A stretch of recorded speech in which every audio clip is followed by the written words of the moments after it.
It is an absolutely gorgeous March day here in Miles City, Montana in the year 2025. I've come here today to tell you about the March day in 1944, where the United States Army Air Forces actually had to bomb Miles City, Montana in order to save Miles City, Montana. According to the Miles City Daily Star, during the dead of winter on March 21st, 1944 in Miles City, Montana, local residents woke to their quaint little town being overrun and submerged by the rising frozen waters of the Yellowstone River.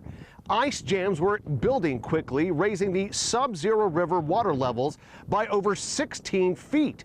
As the blocks of ice, slush, and freezing waters flooded into the city, residents were forced to flee their homes for safer grounds. We're talking upwards of 300 residents who were forced to flee their homes. It was an absolute emergency, so much so that the mayor gets on the phone. He calls two local pilots and asks them if they can drop 50-pound homemade explosives onto the Yellowstone River to break up the ice jams and have that water recede back into the river banks. Unfortunately, those bombs had little effect. So the mayor then decided to do the unthinkable and place an urgent request to the governor's office. His request was short and to the point, quote, "Send in the bombers." At a United States Army Air Forces base in Rapid City, South Dakota, the crew of an Army Air Force B-17 was quick to accept the unusual mission, and preparations to bomb an American city were fast underway. The crew hastily began fusing and loading 250-pound bombs into the bomb bay of their USAAF Boeing B-17 Flying Fortress. The original plan was for the B-17 to deliver those bombs locally here to Miles City, where local pilots who knew the terrain would then take them up and they would drop the bombs themselves. But the snow kept coming, the clouds wouldn't let up, time was running out. It was up to the B-17 crew from South Dakota to deliver the payload themselves.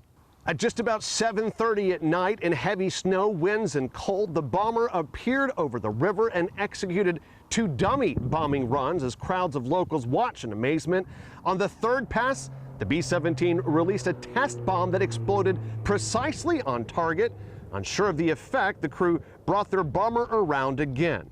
Over the next two passes, the B-17 unloaded all six of their 250-pound bombs directly onto the frozen Yellowstone River as local residents watched in silence, according to the newspaper, unsure of what was to happen next. Well, the ice jam quickly broke apart and the frozen waters slowly receded, saving the town.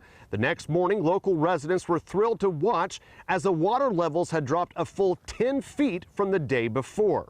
The crews, knowing they had saved the town, departed in their B-17, making a final victory lap low over the town at 50 feet over the rooftops, rocking their wings as they flew back home to Rapid City, South Dakota.